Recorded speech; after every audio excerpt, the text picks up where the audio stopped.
정우야, 윤미야, 여기서 뭐 하는 거니?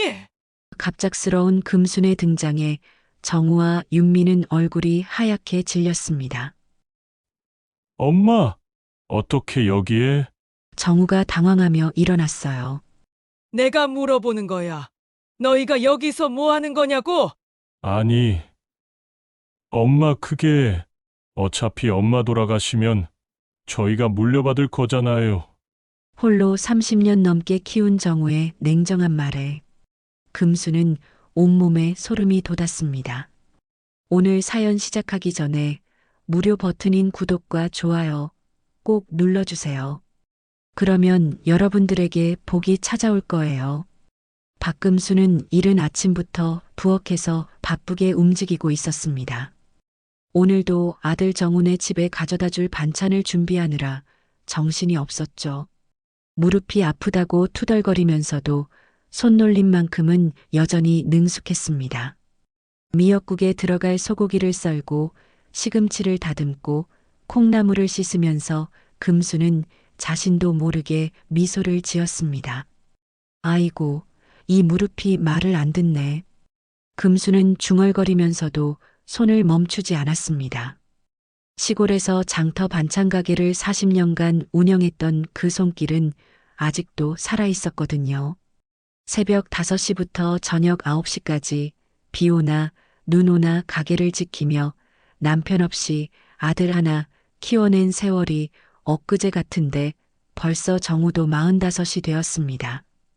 된장찌개를 저으면서 금수는 그때를 떠올렸습니다. 정우가 중학교 2학년이던 어느 날이었죠. 엄마, 친구들은 다 아빠가 있는데 왜 우리는 없어요? 하고 물었던 그 어린 얼굴이 아직도 선명했어요. 금수는 가슴이 미어지는 걸 애써 참으며 말했습니다. 아빠는 하늘나라에서 우리를 지켜보고 계신단다. 그래서 엄마가 아빠 몫까지 해야 하는 거야. 그날 밤 정우가 잠든 후 금수는 혼자 울었습니다. 남편이 교통사고로 세상을 떠난 지 벌써 15년이 흘렀는데도 여전히 가슴 한구석이 텅 빈 것 같았어요. 하지만 울고만 있을 수는 없었죠. 정우만큼은 남들 못지않게 키워내겠다는 일념으로 더욱 악착같이 일했습니다. 새벽 4시에 일어나서 반찬을 만들고 5시에 가게 문을 열어서 밤 9시까지 서 있는 일상이 반복됐습니다. 손님들이 금순 씨 반찬은 정말 맛있어라고 말할 때마다 뿌듯했지만 정작 집에 돌아가면 녹초가 되어 쓰러지곤 했어요. 그래도 정우가 엄마 고생하셨어요 라고 말하며 어깨를 주물러주면 모든 피로가 사라졌습니다. 정우는 정말 기대를 저버리지 않았습니다. 집안 사정이 어려워서 대학도 야간으로 다녔지만 낮에는 아르바이트를 해서 등록금과 생활비를 스스로 해결했어요. 엄마, 저는 괜찮으니까 엄마 건강만 챙기세요라고 말하던 그 모습이 얼마나 기특했는지 모릅니다. 졸업 후에는 제법 괜찮은 회사에 취직했고 10년 전에는 25살의 예쁜 윤미와 결혼했습니다. 윤미는 처음 만났을 때부터 예의 바르고 착했어요. 첫 인사를 드릴 때 어머니 잘 부탁드려요. 제가 정말 잘할게요라고 말하며 정중하게 절하던 모습이 지금도 생생합니다. 금수는 그때 속으로 생각했어요. 내 아들이 정말 좋은 사람을 만났구나. 결혼 후 정우는 금순에게 제안했습니다. 엄마, 이제 도시에서 편하게 사세요. 가게 일은 그만하시고 저희 근처에서 지내시면 안 될까요? 금수는 처음엔 망설였어요. 40년간 몸담았던 가게를 정리한다는 게 쉬운 일이 아니었거든요. 하지만 아들의 간절한 눈빛을 보니 마음이 움직였습니다. 그래, 이제 내 역할은 끝났구나. 아들이 장성해서 가정을 꾸렸으니 이제 내 몫은 다한 거야. 그렇게 생각하니 오히려 후련했어요. 가게를 정리하는 동안 단골 손님들이 아쉬워했지만 금순의 마음은 이미 정해져 있었습니다. 하지만 경제적으로는 쉽지 않았습니다. 시골집과 가게를 팔아서 받은 돈은 3억 원 정도였는데 도시 아파트 값은 그보다 훨씬 비쌌어요. 부동산 중개인이 요즘 집값이 많이 올라서 이 돈으로는 어려울 것 같다고 말했을 때의 당황스러움이란 말로 표현할 수 없었습니다. 결국 은행에서 대출을 받아야 했어요. 당시 은행 직원이 말했습니다. 연세가 있으셔서 대출 기간을 길게 잡기 어렵습니다. 10년 내에 갚으실 수 있으신가요? 금수는 고개를 끄덕였지만 속으로는 걱정이 앞섰어요. 10년 동안 매달 100만 원씩 갚아야 한다니 과연 할 수 있을까? 다행히 이 작은 아파트를 장만할 수 있었습니다. 25평짜리 아담한 집이었지만 금순에게는 궁전 같았어요. 처음 집 열쇠를 받았을 때의 그 감격이란 지금도 잊을 수 없습니다. 내 집이야, 정말 내 집이야. 혼자 중얼거리면서 방방곡곡을 둘러볼 때의 그 기쁜 말이에요. 물론 매달 대출금을 갚는 일은 만만치 않았습니다. 연금만으로는 부족해서 아르바이트도 했어요.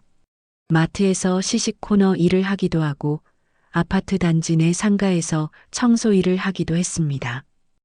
허리가 아프고 다리가 붓는 날이 많았지만 내 집을 지켜야 한다는 생각 하나로 버텼어요. 그렇게 8년을 보내고 2년 전에야 완전히 자신의 것이 되었습니다. 은행에서 대출 완료 통지서를 받았을 때 금수는 혼자서 눈물을 흘렸어요.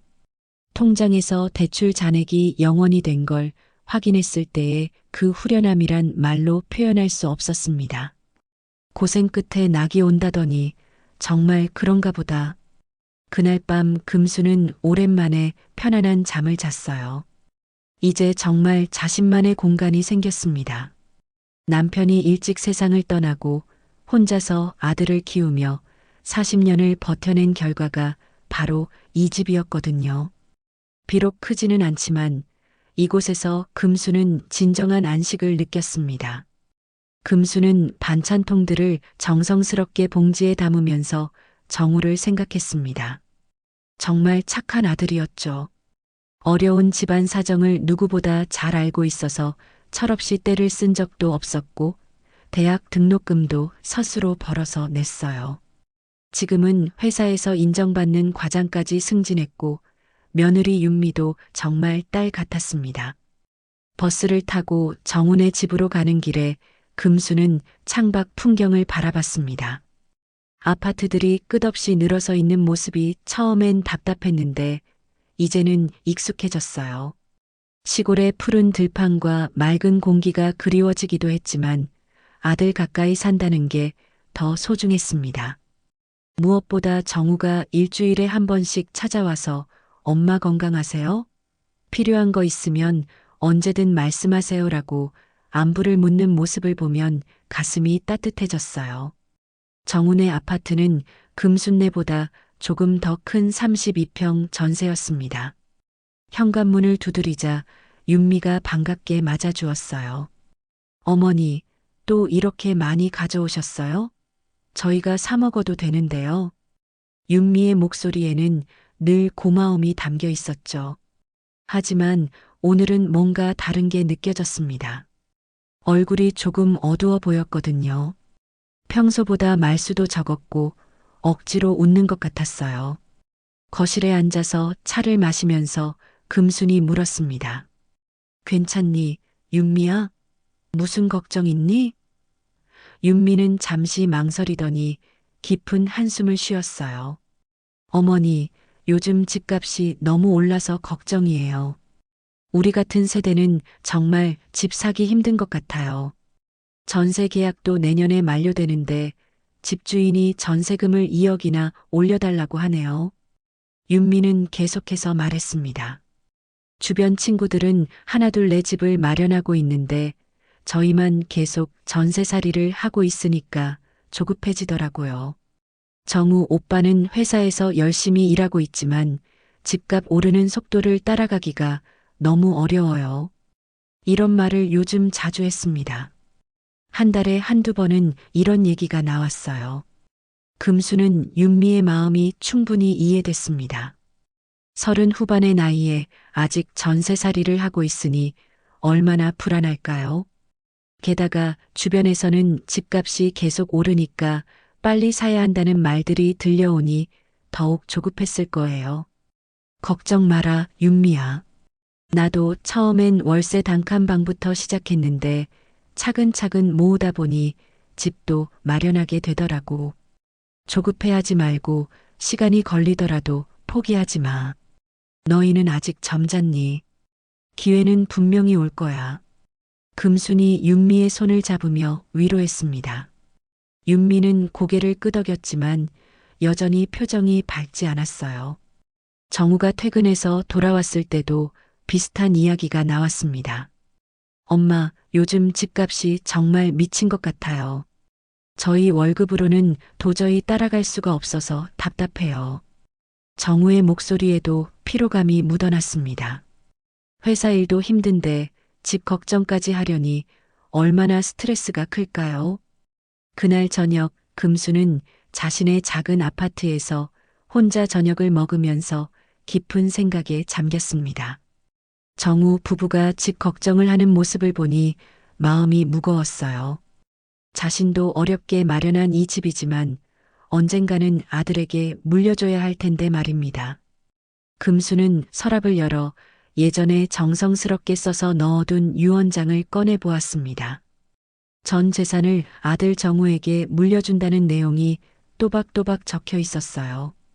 이 집만이라도 아들에게 남겨준다면 정우 부부가 집 걱정 없이 살 수 있을 거라는 생각에 마음이 한결 편해졌습니다. 그로부터 며칠 후 금수는 평소처럼 윤민의 집에 반찬을 가져다 주러 갔습니다. 현관문을 열고 들어서니 윤미가 세탁물을 개고 있었어요. 어머니, 어서 오세요. 오늘은 일찍 오셨네요. 윤미가 반갑게 인사했지만 여전히 얼굴에는 걱정이 가득했습니다. 윤미야, 빨래 개는 것 좀 도와줄까? 금순이 말하자 윤미는 고개를 저었어요. 괜찮아요, 어머니. 거의 다 끝났어요. 차라도 한 잔 드세요. 하지만 금수는 이미 윤미 옆에 앉아서 정우의 와이셔츠를 개기 시작했습니다. 이런 작은 일들이 며느리에게 도움이 된다고 생각했거든요.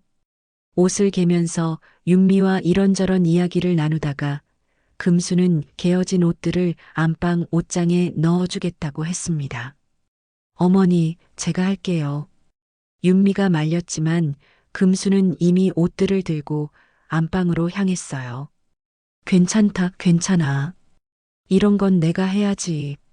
안방에 들어서서 옷장 문을 열던 순간 금순의 손이 멈췄습니다. 옷장 아래쪽에 비닐봉지 하나가 눈에 띄었거든요. 평소 같으면 그냥 지나쳤을 텐데 비닐봉지에서 종이 조각이 비쳐 보였습니다. 그것도 하얀 편지지 같은 종이었어요. 금수는 주변을 살펴봤습니다. 윤미는 거실에서 여전히 빨래를 개고 있었고 안방까지는 소리가 들리지 않을 것 같았어요. 호기심이 생긴 금수는 조심스럽게 비닐봉지를 열어봤습니다. 그 안에는 정말로 찢어진 종이 조각들이 들어 있었어요.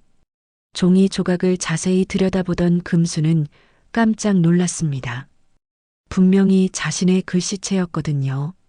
그것도 아주 익숙한 글씨였어요.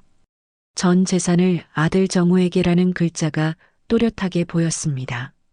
금순의 심장이 빠르게 뛰기 시작했어요. 이게 뭐지? 내가 쓴 유언장인가? 금수는 손을 떨면서 다른 조각들도 살펴봤습니다.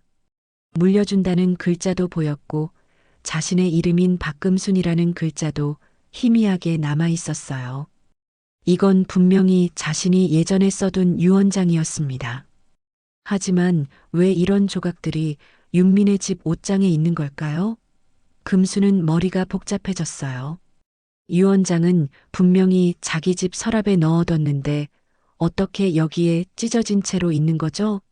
혹시 정우가 가져간 건가요? 아니면 윤미가? 어머니, 괜찮으세요? 윤미의 목소리가 들려왔습니다. 금수는 깜짝 놀라서 재빨리 비닐봉지를 원래 자리에 놓고 옷장 문을 닫았어요. 아, 응. 괜찮다. 옷 정리하느라 시간이 좀 걸렸네. 금순의 목소리는 평소와 달리 떨리고 있었습니다. 거실로 나와서 차를 마시면서도 금순의 머릿속은 복잡했어요. 윤미가 어머니, 얼굴이 안 좋아 보이는데 괜찮으세요? 라고 물어도 제대로 대답할 수가 없었습니다. 아니야, 그냥 조금 피곤해서 그래. 금수는 애써 평정심을 유지하려고 했지만 쉽지 않았어요. 집으로 돌아가는 길에 금수는 계속 생각했습니다. 왜 내 유언장이 찢어져서 윤미네 집에 있을까? 혹시 윤미가 우리 집에 와서 가져간 건가? 아니면 정우가? 의문은 꼬리를 물고 이어졌어요. 그런데 왜 찢어 놓았을까요? 내용이 마음에 들지 않아서였을까요? 집에 도착한 금수는 곧바로 서랍을 열어봤습니다. 유언장을 넣어뒀던 그 자리를 확인해 보려고 했거든요. 서랍을 열던 순간 금수는 또 한 번 충격을 받았습니다. 유언장이 사라져 있었어요. 대신 그 자리에는 새로운 종이가 놓여 있었습니다. 금수는 떨리는 손으로 그 종이를 집어들었어요. 겉보기에는 자신이 쓴 유언장과 비슷해 보였습니다. 하지만 내용을 읽어보니 전혀 달랐어요. 재산의 절반을 며느리 윤미 명의로 이전한다는 내용이 적혀 있었거든요. 글씨체도 이상했습니다. 분명 자신의 글씨체와 비슷해 보이지만 자세히 보면 어색한 부분들이 있었어요. 특히 자신이 평소에 쓰는 이응의 모양이나 미음의 각도가 미묘하게 달랐습니다. 누군가 내 글씨체를 흉내낸 거야. 금수는 확신했어요. 그런데 도대체 누가 이런 일을 했을까요? 자신의 집 열쇠를 가지고 있는 사람은 정우뿐이었어요. 정우에게 열쇠를 준 건 응급 상황에 대비해서였는데 설마 그 열쇠로 이런 일을 했을까요? 아니면 정우가 윤미에게 열쇠를 준 걸까요? 금수는 머리가 어지러웠습니다.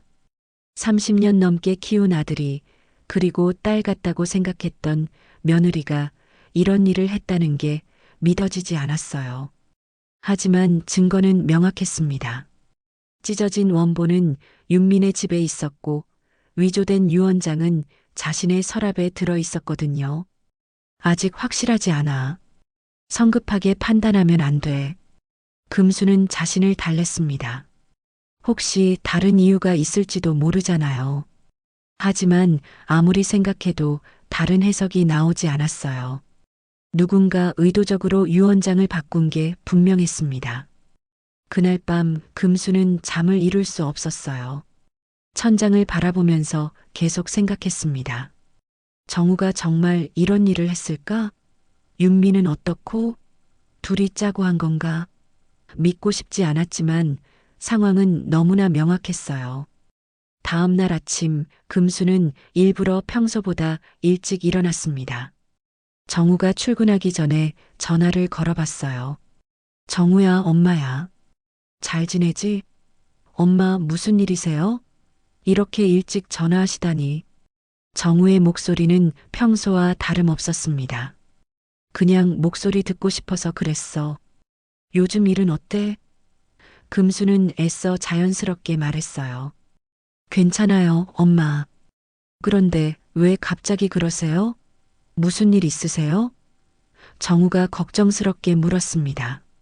아니야, 아무것도 아니야. 그냥 너희가 집 걱정하는 모습을 보니까 마음이 안 좋더라고. 금수는 정우의 반응을 살펴보려고 했어요. 아, 그것 때문에 걱정하지 마세요, 엄마. 저희가 알아서 할게요. 정우의 목소리에는 여전히 특별한 변화가 없었어요. 하지만 금수는 더 이상 전화를 이어갈 수 없었습니다. 목이 메어서 말이 나오지 않았거든요. 그래, 몸 잘 챙겨라. 짧게 인사하고 전화를 끊었어요. 전화를 끊고 나서 금수는 소파에 주저앉았습니다. 정우의 평범한 반응이 오히려 더 섬뜩했어요. 만약 정말로 유언장을 바꾼 게 사실이라면 너무나 태연하게 거짓말을 하고 있는 거잖아요. 아들이 이렇게 능숙하게 속일 수 있는 사람이었나 싶어서 소름이 돋았습니다. 하지만 아직 확신할 수는 없었어요. 직접 확인해 보기 전까지는 섣불리 판단하면 안 된다고 생각했습니다. 만약 오해라면 어떡해요? 가족 관계가 돌이킬 수 없이 깨질 수도 있잖아요. 그래서 금수는 결심했습니다. 며칠 더 지켜본 후에 직접 확인해 보기로 한 거예요. 정우와 윤미가 정말로 이런 일을 했는지 아니면 자신의 착각인지 확실히 알아봐야 했습니다. 진실이 무엇이든 받아들일 준비를 해야 했어요. 며칠을 고민한 끝에 금수는 직접 확인해 보기로 마음먹었습니다. 마음 한구석에서는 혹시 내가 잘못 본 건 아닐까 하는 희망을 품고 있었어요. 아들과 며느리가 정말로 그런 일을 했다는 게 믿고 싶지 않았거든요. 다음 날 오후 평소보다 일찍 정훈의 집을 방문했습니다. 반찬을 핑계로 했지만 실제로는 그 비닐봉지를 다시 확인해 보려는 속셈이었어요. 윤미가 현관문을 열어주며 반갑게 맞아주었습니다. 어머니, 어서 들어오세요. 오늘은 일찍 오셨네요. 응, 집에서 할 일이 없어서 일찍 나왔어. 금수는 평소와 다름없이 말했지만 속으로는 긴장하고 있었습니다. 거실에 앉아서 차를 마시면서 윤미와 이런저런 이야기를 나누었어요. 하지만 금순의 마음은 온통 안방 옷장에 가 있었습니다. 윤미야, 화장실 좀 다녀와도 될까? 금순이 말하자 윤미는 당연하죠. 어머니라고 대답했어요. 하지만 금수는 화장실 대신 안방으로 향했습니다. 다행히 윤미는 부엌에서 설거지를 하고 있어서 눈치채지 못했어요. 안방에 들어서자마자 금수는 조심스럽게 옷장 문을 열었습니다. 지난번에 봤던 그 비닐봉지가 여전히 그 자리에 있었어요. 주변을 살피며 귀를 기울인 후 금수는 재빨리 비닐봉지를 열어봤습니다. 찢어진 종이 조각들이 그대로 들어 있었어요. 지난번보다 더 자세히 들여다보니 분명히 자신이 쓴 유언장이 맞았습니다. 박금순이라는 서명 부분도 보였고 전 재산을 아들 정우에게라는 문구도 여러 조각에 걸쳐 남아 있었거든요. 그런데 이번에는 다른 것도 발견했습니다. 종이 조각들 사이에 작은 메모지가 끼어 있었어요.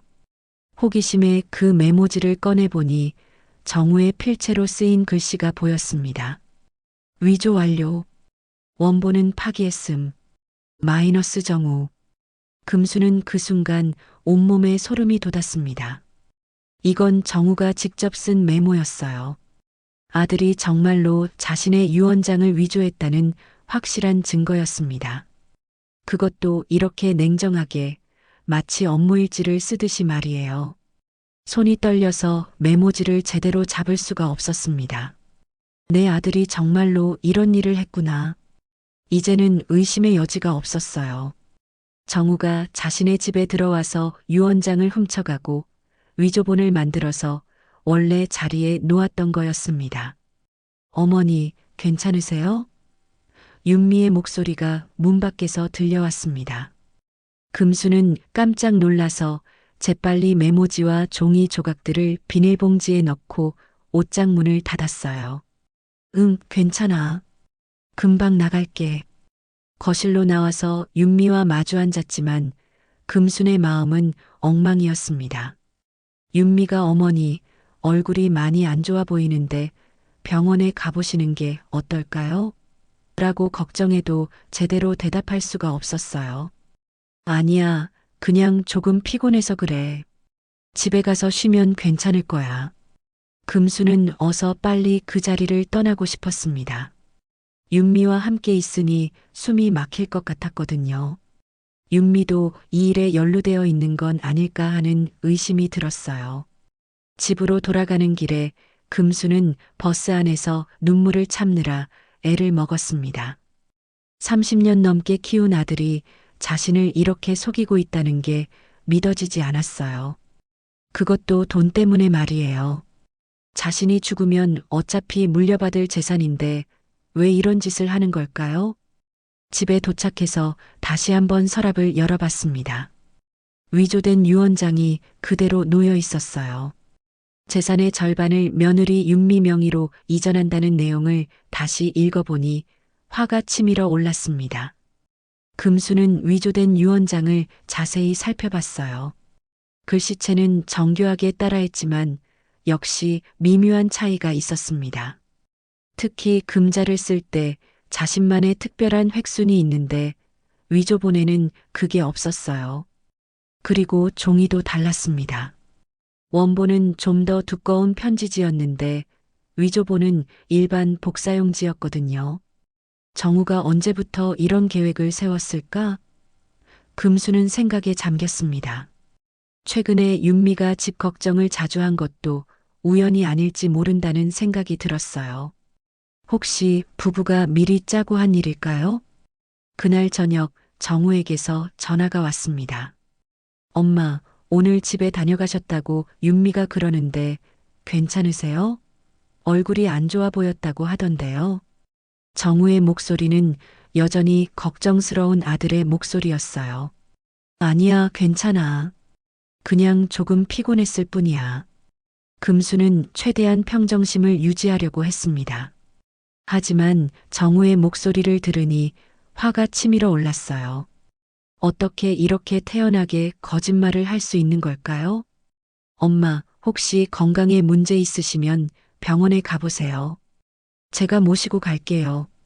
정우는 계속해서 효자 노릇을 했습니다.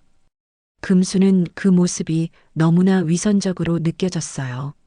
정우야, 너는 엄마를 어떻게 생각하니? 금순이 갑자기 물었습니다. 정우는 잠시 당황하는 것 같았어요. 갑자기 왜 그런 말씀을 하세요?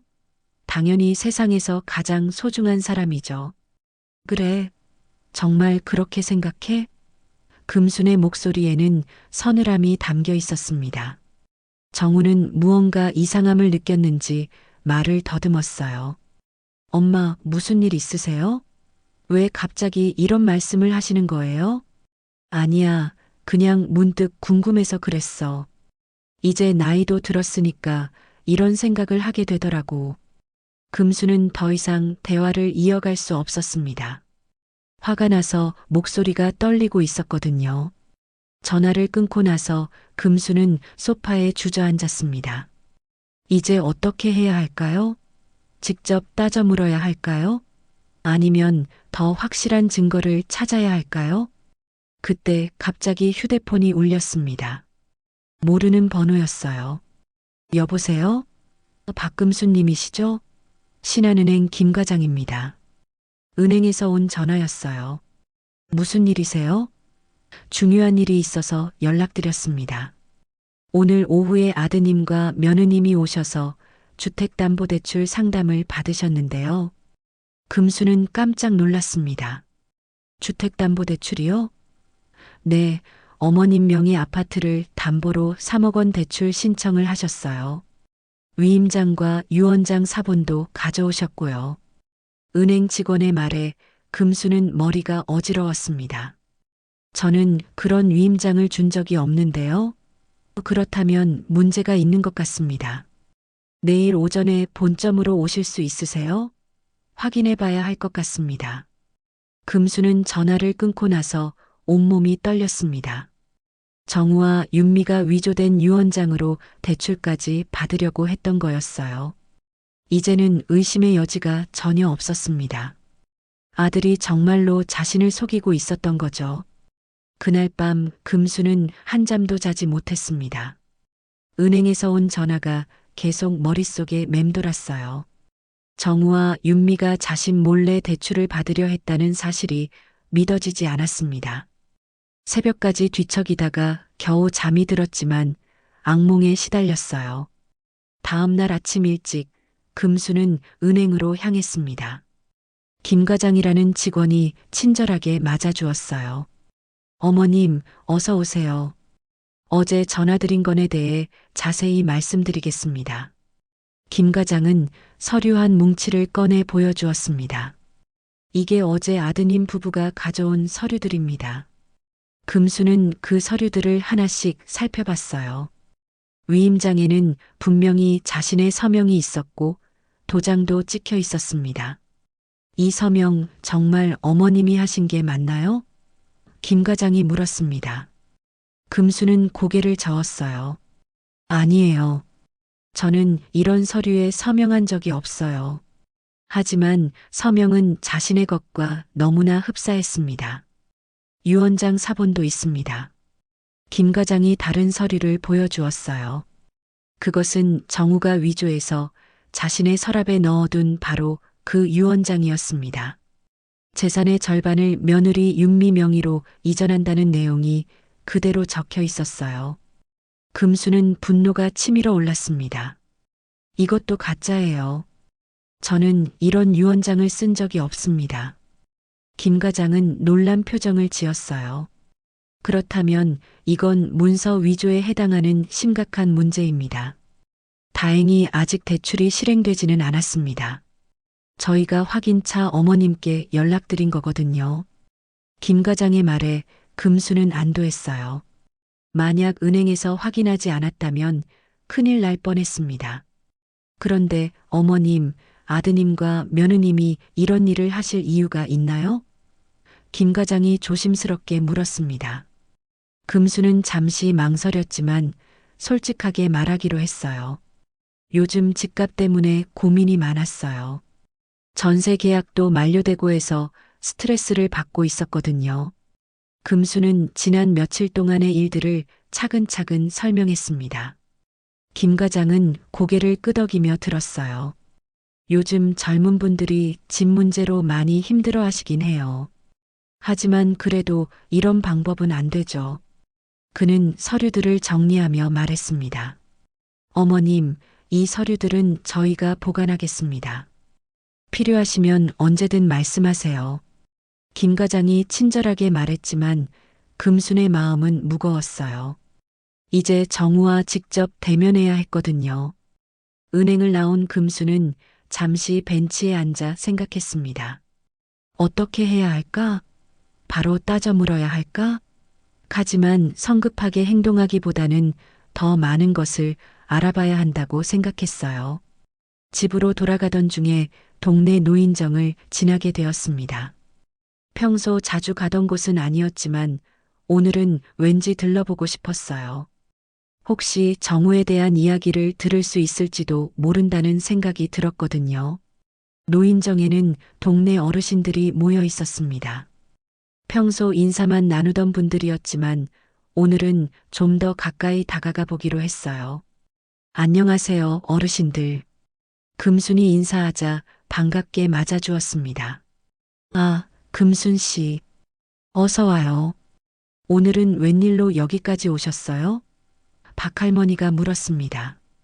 그냥 집에 있기 심심해서 나왔어요. 금순이 대답하자 자리를 마련해 주었어요. 이런저런 이야기를 나누던 중 최할아버지가 말했습니다. 그런데 금순 씨 아들 정우 씨 요즘 어떻게 지내요? 갑작스러운 질문에 금순은 조금 놀랐어요. 왜요? 무슨 일 있나요? 아, 별일은 아니고요. 최할아버지가 웃으며 말했습니다. 지난주에 정우 씨를 마트에서 만났는데 표정이 참 좋더라고요. 뭔가 좋은 일이 있는 것 같았어요. 박할머니가 거들었습니다. 맞아요. 저도 며칠 전에 봤는데 누군가와 전화 통화를 하더라고요. 집은 결국 자기 명의로 넘어올 거라서 걱정 없다고 하는 말을 들었어요. 금수는 그 말을 듣고 깜짝 놀랐습니다. 정우가 정말로 그런 말을 했다는 거예요? 정말요? 정우가 그런 말을 했나요? 금순이 다시 물어보자 박할머니는 고개를 끄덕였어요. 네, 분명히 들었어요. 전화로 누군가에게 자랑하는 것 같았거든요. 어차피 엄마 재산은 내가 물려받을 거니까 미리 써도 문제 없다는 말도 했고요. 이제 의심의 방향이 완전히 바뀌었습니다. 처음에는 윤미만 의심했는데 이제는 정우가 더 적극적으로 개입했다는 걸 알 수 있었어요. 어쩌면 정우가 주동이고 윤미는 따라간 것일지도 모른다는 생각이 들었습니다. 그런데 금순 씨, 정우 씨가 정말 그런 계획을 세우고 있는 건가요? 최할아버지가 걱정스럽게 물었습니다. 금수는 어떻게 대답해야 할지 몰랐어요. 아직 확실하지 않다고 말하기에는 너무 많은 증거들이 있었거든요. 잘 모르겠어요. 아마 오해일 거예요. 금수는 애써 평정심을 유지하려고 했습니다. 하지만 속으로는 충격이 컸어요. 정우가 정말로 이런 말들을 했다니 믿어지지 않았습니다. 노인정을 나와서 집으로 향하는 길에 금수는 계속 생각했습니다. 정우가 언제부터 이런 생각을 했을까? 혹시 결혼 전부터였을까? 아들에 대한 믿음이 점점 흔들리고 있었어요. 집에 도착해서 금수는 다시 한번 위조된 유언장을 꺼내봤습니다. 재산의 절반을 며느리 윤미 명의로라는 부분을 보니 새로운 의문이 생겼어요. 왜 전부가 아니라 절반일까요? 아, 그래. 정우는 절반만 윤미에게 주고 나머지 절반은 자기가 가지려는 거구나. 그렇게 되면 부부가 결국 모든 재산을 나눠 가지는 셈이었어요. 정말 치밀하게 계획한 일이었습니다. 그날 저녁 정우에게서 전화가 왔습니다. 엄마, 오늘 은행에 다녀오셨다고 들었는데요. 정우의 목소리에는 긴장감이 묻어 있었어요. 은행에서 연락을 받은 모양이었습니다. 응, 갔다 왔어. 금수는 최대한 담담하게 대답했어요. 무슨 일로 가신 거예요? 정우가 조심스럽게 물었습니다. 그냥 예적금 정리하러 갔었어. 아, 그렇구나. 혹시 다른 일은 없으셨어요? 정우는 계속 떠보는 것 같았어요. 금수는 그런 정우의 모습이 낯설었습니다. 예전에 순수했던 아들이 아니라 뭔가를 숨기고 있는 사람 같았거든요. 왜 그렇게 묻니? 금순이 반대로 물어보자 정우는 당황하는 것 같았어요. 아니에요. 그냥 궁금해서요. 엄마 혼자 은행 가시는 일이 드물어서요. 전화를 끊고 나서 금수는 확신했습니다. 정우가 뭔가를 숨기고 있다는 걸 말이에요. 은행에서 연락을 받고 걱정되어서 확인차 전화한 게 분명했어요. 이제 더 이상 눈치채지 못한 척할 수 없었습니다. 진실을 알아야 했어요. 하지만 어떻게 접근해야 할지가 문제였습니다. 성급하게 행동했다가는 오히려 증거를 인멸당할 수도 있었거든요. 금수는 신중하게 계획을 세우기로 했습니다. 며칠 더 지켜보면서 확실한 증거를 모은 후에 행동하기로 한 거예요. 정우와 윤미가 어떤 다른 움직임을 보이는지 관찰해야 했습니다. 며칠이 지난 어느 날 오후 금순의 휴대폰이 다시 울렸습니다.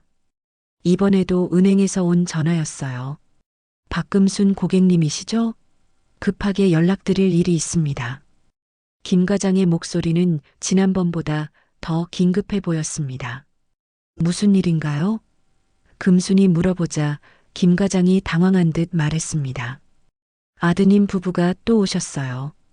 이번에는 다른 서류를 가져왔는데 위임장과 유언장 사본이 새로 만들어진 것 같습니다. 금수는 깜짝 놀랐어요. 또요? 제가 은행에 간 걸 알고 있나요? 아니요, 모르는 것 같습니다. 지금 상담실에서 대출 절차를 진행하려고 하는데 어떻게 할까요? 잠깐만요. 제가 지금 바로 갈게요. 그때까지 절차를 중단해 주세요. 금수는 서둘러 옷을 갈아입고 은행으로 향했습니다. 가슴이 두근거리고 다리가 떨렸지만 이번에는 직접 확인해야 했어요. 은행에 도착해서 김 과장을 만났습니다. 상담실에 계시니까 조심스럽게 접근하시죠. 김 과장이 금순을 안내했어요. 상담실 앞에서 금수는 잠시 망설였습니다. 정말로 정우와 윤미가 안에 있을까요? 문틈으로 살짝 들여다보니 정말로 정우와 윤미가 앉아 있었어요. 담당 직원 앞에 서류들을 펼쳐놓고 진지하게 상담을 받고 있었습니다. 금수는 그 모습을 보고 가슴이 철렁 내려앉았어요. 3억 원이면 충분할 것 같은데요. 정우의 목소리가 들렸습니다. 집값이 5억 정도니까 담보 여력은 충분하죠. 윤미도 옆에서 고개를 끄덕이며 빨리 처리해 주시면 감사하겠어요 라고 말했어요. 금수는 더 이상 참을 수 없었습니다. 상담실 문을 벌컥 열고 들어갔어요. 정우야, 윤미야. 여기서 뭐 하는 거니?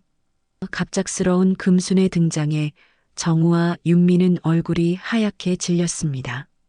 엄마, 어떻게 여기에? 정우가 당황하며 일어났어요. 윤미도 덩달아 일어나서 어쩔 줄 몰라 했습니다. 담당 직원은 상황을 파악하지 못하고 어리둥절해하고 있었어요. 내가 물어보는 거야. 너희가 여기서 뭐 하는 거냐고. 금순의 목소리는 차갑게 가라앉아 있었습니다. 정우는 잠시 말을 더듬더니 엄마, 이건 좋은 투자 기회가 있어서 그런 거예요 라고 변명했어요. 투자 기회? 내 집을 담보로? 금순이 따져 묻자 정우는 점점 당황했습니다. 엄마, 잠깐 밖에서 이야기해요. 정우가 금순의 팔을 잡으려 했지만 금순은 뿌리쳤어요. 여기서 말해. 내 앞에서 숨길 게 뭐가 있어? 금수는 책상 위에 놓인 서류들을 보았습니다. 위임장과 유언장 사본이 새로 만들어져 있었고 자신의 서명과 도장이 찍혀 있었어요. 이것도 내가 서명한 거야? 금순이 서류를 들어보이자 정우는 입을 다물었습니다. 윤미가 대신 말했어요. 어머니, 이건 오해예요. 저희가 설명해 드릴게요. 오해?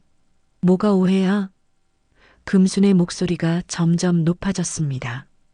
다른 고객들과 직원들이 쳐다보기 시작했어요. 담당 직원이 조용히 해주시겠어요? 라고 말했지만 금순은 신경 쓰지 않았습니다. 정우가 마침내 입을 열었어요. 엄마, 사실은 집값이 계속 오르고 있어서 미리 대출을 받아놓으려는 거였어요. 어차피 엄마 돌아가시면 저희가 물려받을 거잖아요.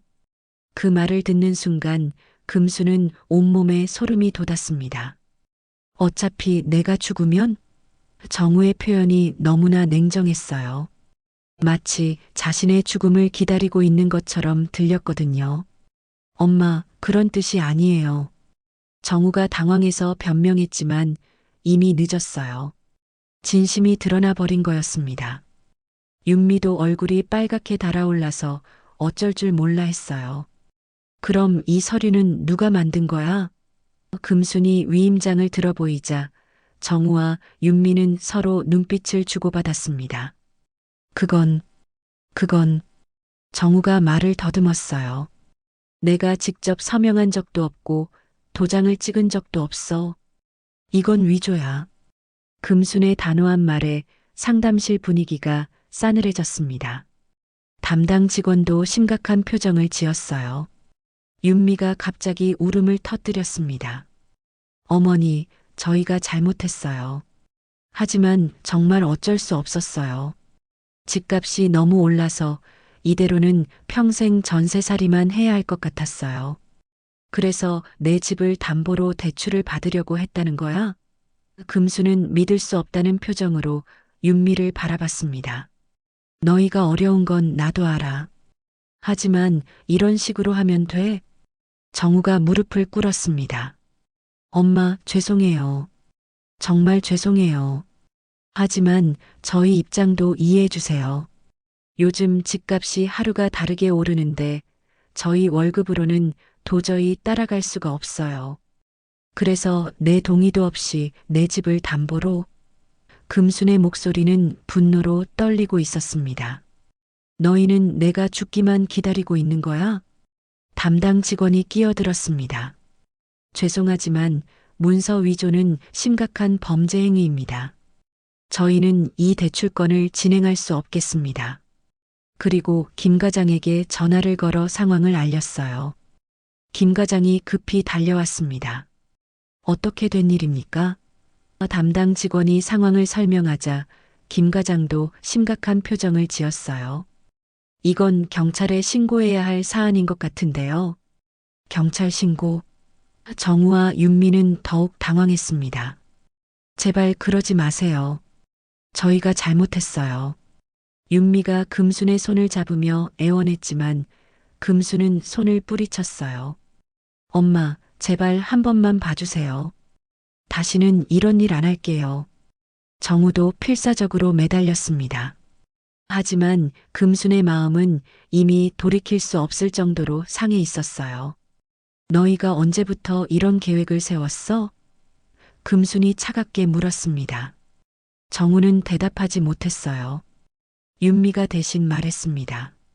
몇 달 전부터요.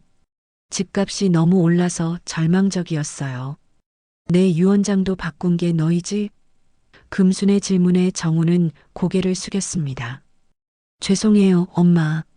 정말 죄송해요. 이제 모든 게 드러났어요. 김 과장이 말했습니다. 어머님, 이 문제는 법적으로 처리하셔야 할 것 같습니다. 저희 은행에서도 신고 의무가 있거든요. 금수는 잠시 생각에 잠겼어요. 30년을 넘게 키운 아들이었지만 이런 일을 저지른 이상 그냥 넘어갈 수는 없었습니다. 알겠어요. 필요한 조치를 취해주세요. 금순의 말에 정우와 윤미는 절망적인 표정을 지었어요. 엄마, 제발. 정우가 마지막으로 애원했지만 금수는 돌아서서 은행을 나갔습니다.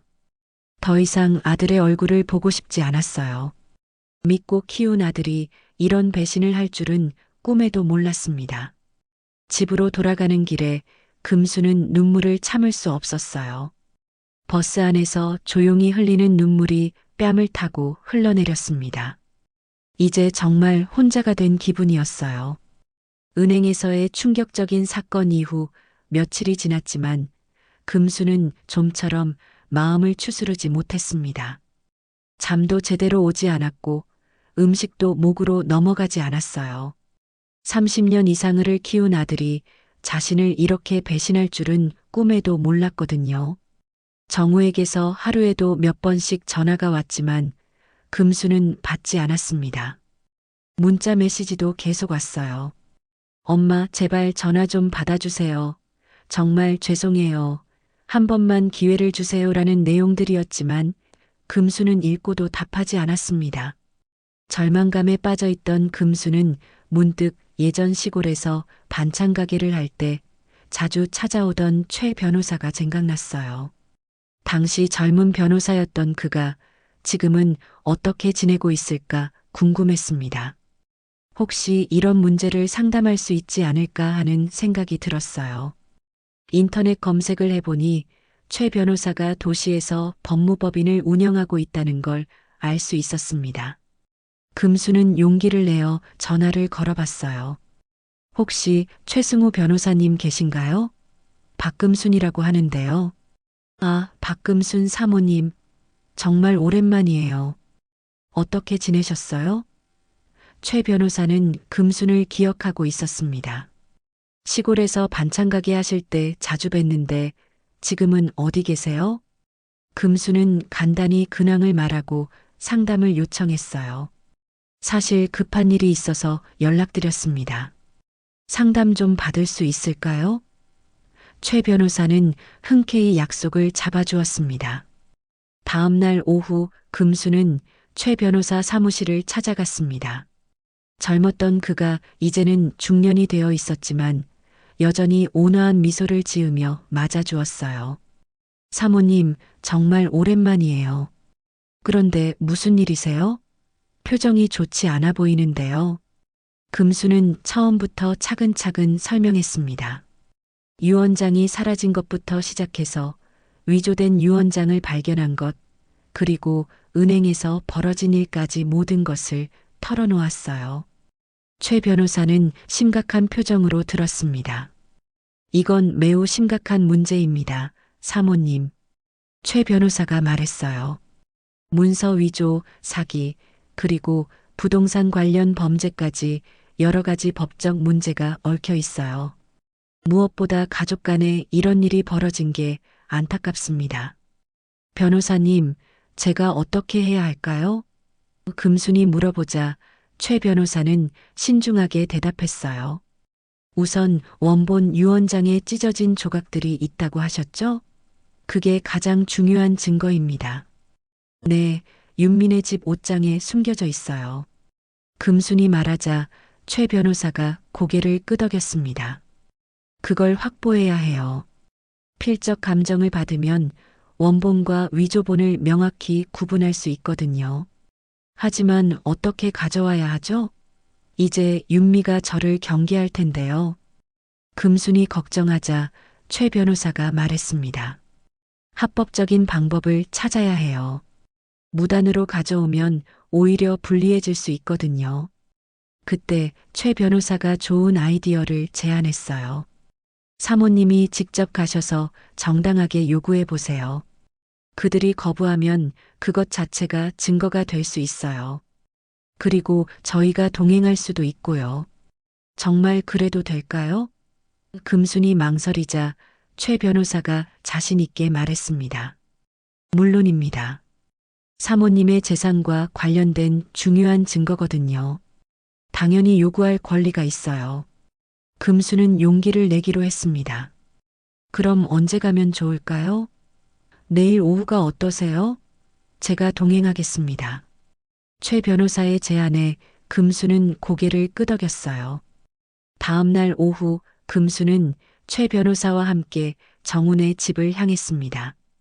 가슴이 두근거렸지만 진실을 밝혀야 한다는 생각으로 마음을 다잡았어요. 현관 앞에서 초인종을 눌렀습니다. 윤미가 문을 열었는데 금순과 낯선 남자를 보고 당황했어요. 어머니, 그리고 이분은 변호사입니다. 중요한 일로 왔어요. 금순의 말에 윤미의 얼굴이 하얗게 질렸습니다. 변호사요?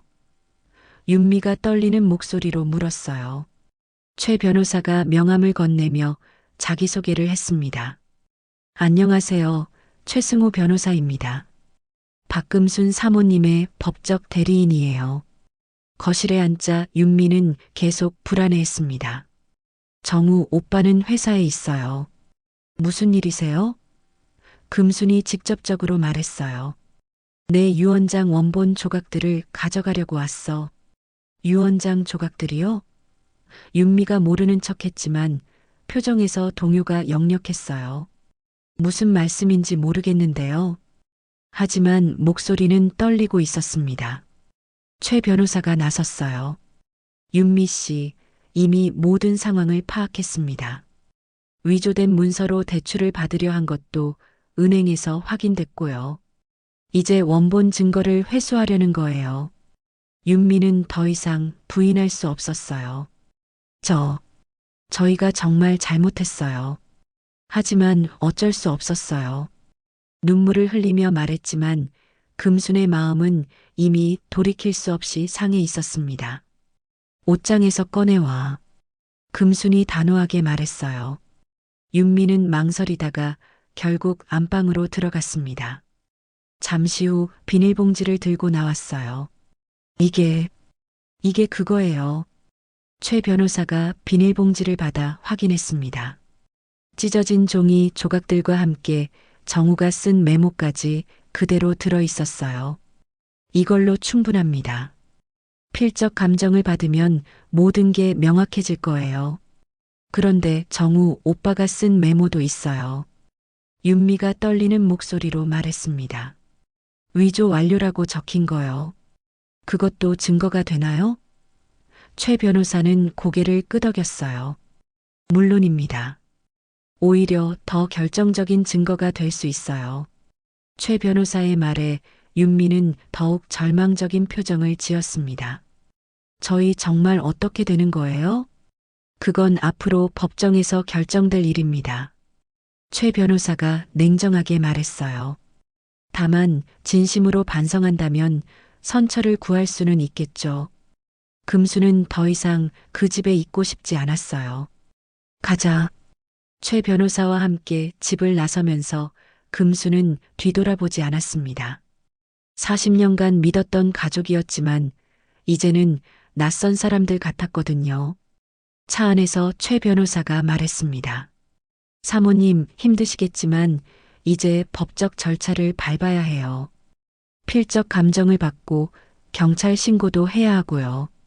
금수는 고개를 끄덕였어요. 변호사님, 정말 고마워요. 혼자였다면 어떻게 했을지 모르겠어요. 금순의 말에 최 변호사가 위로했습니다. 사모님이 용기를 내신 거예요. 이제 진실이 밝혀질 거예요. 그날 저녁 금수는 오랜만에 마음이 조금 편해졌습니다. 비록 가족에게 배신당했지만 이제 진실을 찾을 수 있다는 희망이 생겼거든요. 무엇보다 혼자가 아니라는 게 큰 위안이 되었습니다. 일주일 후 최 변호사 사무실에서 중요한 만남이 있었습니다. 필적 감정 결과가 나왔고 모든 증거가 준비되었거든요. 금수는 떨리는 마음으로 사무실에 도착했습니다. 오늘 마침내 모든 진실이 드러날 예정이었어요. 사모님, 먼저 필적 감정 결과부터 말씀드릴게요. 최 변호사가 서류를 펼쳐 보이며 말했습니다. 원본 조각들의 필적과 위조본의 필적이 명확히 다르다는 감정 결과가 나왔어요. 위조본은 의도적으로 흉내낸 것으로 판명됐습니다. 금수는 안도의 한숨을 쉬었어요. 이제 자신이 진짜 유언장을 썼다는 게 법적으로 증명된 거였습니다. 그럼 정우가 정말로 위조한 게 확실한 거네요? 네, 그뿐만 아니라 정우 씨가 직접 쓴 메모도 결정적인 증거가 됐어요. 최 변호사가 다른 서류를 보여주었습니다. 위조 완료라고 적힌 메모의 필적도 정우 씨 것으로 확인됐거든요. 그때 사무실 문이 열리고 정우와 윤미가 들어왔습니다. 최 변호사가 미리 연락해서 부른 거였어요. 두 사람 모두 초췌한 모습이었고 특히 정우는 며칠 사이에 많이 야위어 보였습니다. 엄마. 정우가 금순을 보자마자 고개를 숙였어요. 윤미도 덩달아 인사했지만 금순은 차갑게 바라볼 뿐이었습니다. 한때 가족이었지만 이제는 낯선 사람들 같았거든요. 앉으세요. 최 변호사가 의자를 가리키며 말했습니다. 정우와 윤미는 금순 맞은편에 앉았지만 서로 눈을 마주치지 못했어요. 사무실 안은 무거운 침묵이 흘렀습니다. 최 변호사가 책상 위에 증거들을 차례로 놓았습니다. 복원된 원본 유언장 조각들, 위조된 유언장, 필적 감정서, 그리고 정우가 쓴 메모까지 모든 것이 한눈에 들어왔어요. 이제 모든 증거가 갖춰졌습니다. 최 변호사가 엄숙하게 말했습니다. 정우 씨, 윤미 씨, 이 모든 것에 대해 어떻게 생각하시나요? 정우는 한참 동안 말하지 못했어요. 눈앞에 펼쳐진 증거들을 보니 더 이상 변명할 여지가 없었거든요. 마침내 떨리는 목소리로 말했습니다. 모든 게 저희 잘못입니다. 언제부터 이런 계획을 세웠나요? 최 변호사가 물었습니다. 정우는 고개를 들지 못한 채 대답했어요. 몇 달 전부터요. 집값이 너무 올라서 절망적이었어요. 윤미가 눈물을 흘리며 말했습니다. 처음에는 그냥 한번 보려고 했어요. 어머니 유언장이 어떻게 되어 있는지 궁금해서요. 그런데 보다 보니 욕심이 생겼어요. 내 집 열쇠로 들어와서 유언장을 훔쳐간 거지. 금순이 차갑게 물었습니다.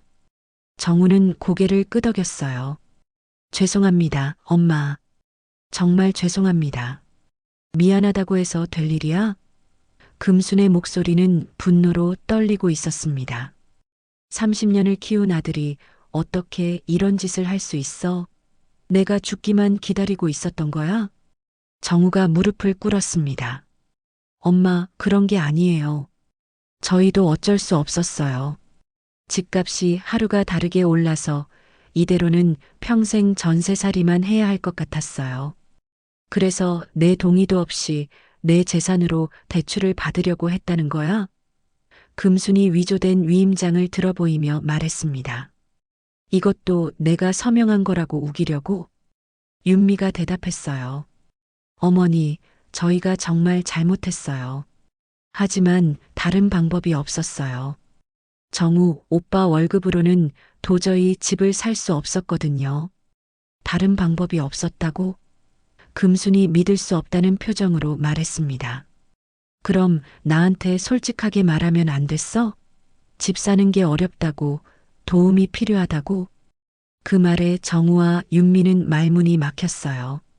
정말로 그랬다면 금순이 도와주지 않았을 리 없었거든요. 하지만 그들은 속임수를 택했습니다. 엄마가 살아계실 때는 건드릴 수 없으니까 죽은 후에나 받을 수 있는 유산을 미리 써보려고 했던 거죠? 최 변호사가 핵심을 찔렀습니다. 정우는 더 이상 변명할 수 없었어요. 맞습니다. 어차피 엄마 돌아가시면 저희가 물려받을 거니까 미리 쓰는 게 뭐가 문제냐고 생각했어요. 그 순간 금수는 가슴이 무너져 내렸습니다. 아들이 자신의 죽음을 전제로 이런 계획을 세웠다는 게 너무나 충격적이었어요. 너는 정말 내가 빨리 죽었으면 좋겠다고 생각했구나. 그런 게 아니에요, 엄마. 정우가 급히 부인했지만 이미 늦었어요. 진심이 드러나 버린 거였습니다. 저는 단지 뭐야? 금순이 따져 물었습니다. 정우는 대답하지 못했어요. 사실 속마음에는 그런 생각이 있었거든요. 엄마가 오래 사시면 집값이 더 올라서 더 어려워질 거라는 계산이 있었던 거죠. 최 변호사가 정리하며 말했습니다. 지금까지의 대화 내용이 모두 녹음되고 있습니다. 이것도 법정에서 중요한 증거가 될 거예요. 정우와 윤미는 더욱 절망적인 표정을 지었어요. 변호사님, 저희가 어떻게 되는 건가요? 윤미가 떨리는 목소리로 물었습니다. 문서 위조, 사기 미수, 그리고 재산 관련 범죄 등 여러 혐의를 받게 될 가능성이 높습니다. 최 변호사의 차갑한 말에 두 사람은 얼굴이 하얗게 질렸어요. 금순이 마침내 입을 열었습니다. 정우야, 윤미야. 이제부터 너희는 내 재산에서 손 떼라. 그리고 금수는 잠시 말을 멈췄다가 이어갔습니다. 내 아버지라면 너를 어떻게 봤을지 생각해봐. 그 말이 정우에게는 가장 큰 충격이었어요. 돌아가신 아버지를 언급하자 정우는 눈물을 흘렸습니다. 엄마, 정말 죄송해요. 정말 죄송해요. 하지만 금순의 마음은 이미 돌이킬 수 없이 상해 있었어요. 미안하다고 해서 없었던 일이 되나? 너희가 한 일은 범죄야. 이제 법이 판단하게 될 거야. 최 변호사가 서류를 정리하며 말했습니다. 내일 경찰서에 정식으로 고발장을 제출하겠습니다. 그리고 사모님의 새로운 유언장도 작성해야겠네요. 새로운 유언장이요? 정우가 놀라며 물었습니다. 금순이 단호하게 말했어요. 응. 이제 유언장을 다시 쓸 거야. 내가 정말 원하는 대로 말이야. 정우와 윤미는 그제서야 상황의 심각성을 깨달았어요. 자신들의 탐욕이 모든 것을 잃게 만들었다는 걸 말이죠. 하지만 이미 늦었습니다. 그날의 만남은 그렇게 끝났습니다. 정우와 윤미는 절망적인 표정으로 사무실을 나갔고 금수는 오랜만에 속이 시원한 기분을 느꼈어요. 드디어 진실이 모두 드러났고 정의가 실현될 예정이었거든요. 한 달이 지난 후 많은 게 달라져 있었습니다. 경찰 수사가 진행되면서 정우는 회사에서 징계를 받았고 결국 사직하게 되었어요. 윤미는 견디지 못하고 친정으로 돌아갔습니다. 동네에서는 이미 소문이 퍼져 있었어요. 정우 씨가 어머니 재산을 노리고 문서를 위조했다더라는 말들이 돌고 있었습니다. 정우는 집 밖으로 나오기도 부끄러워했어요. 마트에 장을 보러 가면 사람들이 수군거리는 소리가 들렸고 예전 직장 동료들도 만나면 어색하게 피해갔습니다. 45년을 살아오면서 이렇게 창피한 적은 처음이었죠. 금수는 최 변호사와 함께 새로운 유언장을 작성했습니다. 이번에는 자신의 진짜 마음을 담아서 말이에요. 재산의 절반은 시골 시절부터 알고 지낸 어려운 이웃들에게, 나머지 절반은 고아원과 양로원에 기부하기로 했습니다. 사모님, 정말 이렇게 하시겠어요? 최 변호사가 여러 번 확인했습니다.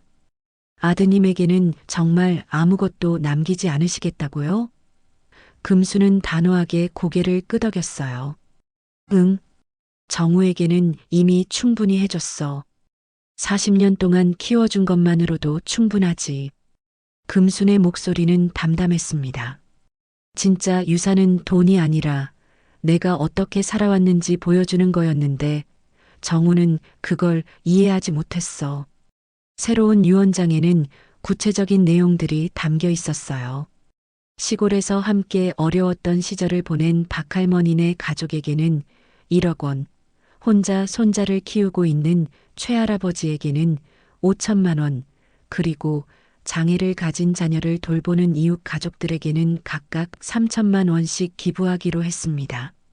어느 날 저녁 정우가 갑자기 찾아왔습니다. 한 달 만에 보는 아들의 모습은 말이 아니었어요. 살이 많이 빠졌고 눈빛도 초점을 잃어 보였습니다. 수염도 제대로 깎지 않았고 옷차림도 평소와 달리 구겨져 있었어요. 엄마, 저 좀 보세요. 정우가 현관 앞에서 애원했습니다. 목소리도 쉬어 있었고 어깨도 많이 처져 있었어요. 금수는 처음에는 문을 열어주지 않으려 했지만 아들의 초라한 모습을 보니 마음이 흔들렸습니다. 거실에 앉은 정우는 한참 동안 말하지 못했어요. 고개를 푹 숙인 채로 손만 비비고 있었습니다. 그러다가 갑자기 무릎을 꿇고 눈물을 흘리기 시작했습니다. 엄마, 정말 죄송해요. 제가 미쳤었어요. 어떻게 엄마한테 그런 짓을 할 수 있었는지. 이제 와서 후회해도 소용없어. 금순의 목소리는 여전히 차가웠습니다. 너는 내가 죽기만 기다리고 있었잖아. 그게 내 진심이었어. 아니에요, 엄마. 정말 그런 게 아니었어요. 정우가 필사적으로 부인했지만 금수는 믿지 않았어요. 그럼 뭐였어? 내 동의도 없이 내 집을 담보로 대출받으려던 게 사랑이었어? 정우는 대답할 수 없었습니다. 당시에는 정말로 그런 생각들을 했었거든요. 엄마가 오래 살면 집값이 더 올라서 더 어려워질 거라는 이기적인 계산이 있었던 거죠. 엄마, 저는 지금 모든 걸 잃었어요. 정우가 울먹이며 말했습니다. 회사에서 잘렸고 윤미도 친정으로 가버렸어요. 이혼 얘기까지 나오고 있어요. 친구들도 다 저를 피해요. 동네 사람들 시선도 견딜 수 없어요. 금수는 그 말을 듣고도 동정하지 않았어요. 그건 내가 자초한 일이야. 내 탐욕이 모든 걸 망친 거지. 정우는 더욱 절망적인 표정을 지었습니다. 제발 한 번만 용서해 주세요. 다시는 이런 일 없을 거예요. 정우가 매달렸지만 금순의 마음은 이미 굳어 있었어요. 용서? 넌 내 신뢰를 배신했어. 그건 돈으로 살 수 없는 거야. 그럼 저는 어떻게 살아야 해요? 정우가 절규하듯 물었습니다. 금수는 잠시 말을 멈췄다가 천천히 대답했어요. 내 힘으로 살아가야지. 내가 없어도 살 수 있다는 걸 보여줘. 정우는 그제서야 깨달았습니다.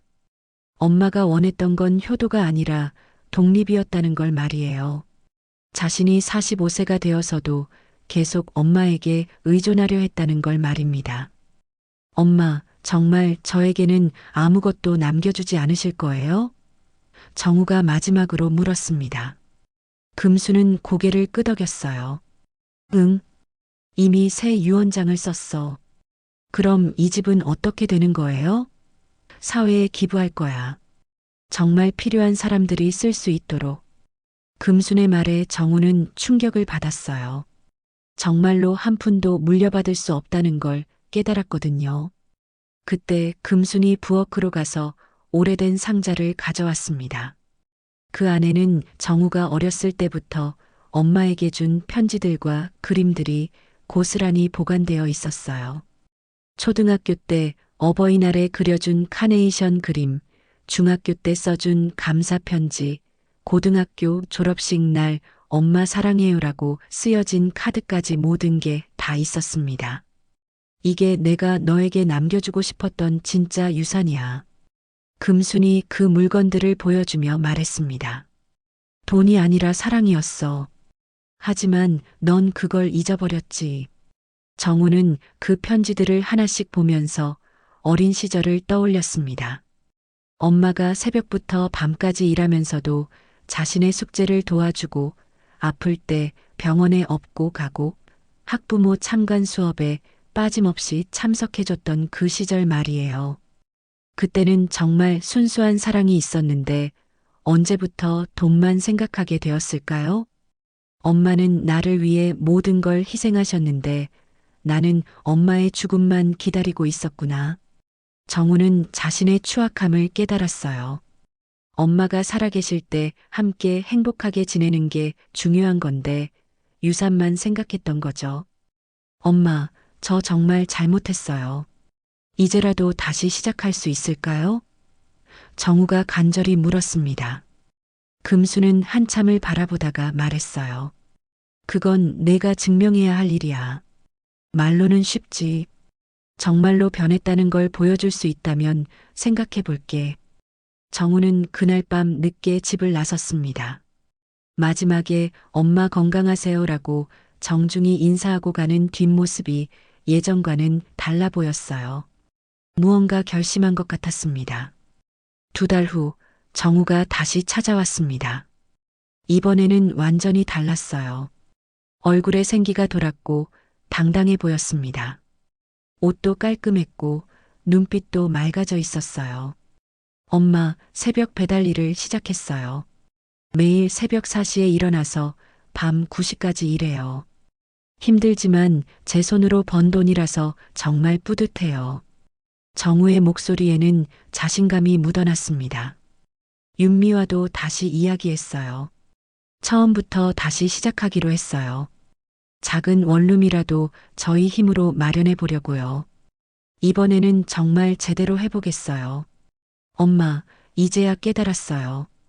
제가 얼마나 철없었는지. 엄마의 사랑을 당연하게 여기고 유산만 기다리고 있었다는 게 너무 부끄러워요. 금수는 그런 정우를 보면서 조금씩 마음이 풀리는 걸 느꼈어요. 하지만 아직 완전히 용서할 수는 없었습니다. 시간이 지나봐야 알 수 있을 거야. 정말로 변했는지 말이야. 그날 저녁 금수는 부엌에서 된장찌개를 저으며 부드러운 미소를 지었습니다. 진짜 유산은 돈이 아니라 내가 살아온 마음이었지. 혼자 중얼거리면서 하늘을 올려다봤어요. 한때 믿었던 가족에게 배신당했지만 이제는 속 시원한 마음이 들었습니다.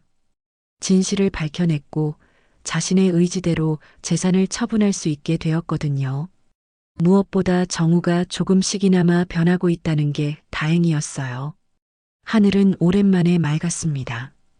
오늘의 이야기 함께 울고 웃으셨다면 구독과 좋아요로 다시 만나요. 더 많은 이야기로 찾아뵙겠습니다.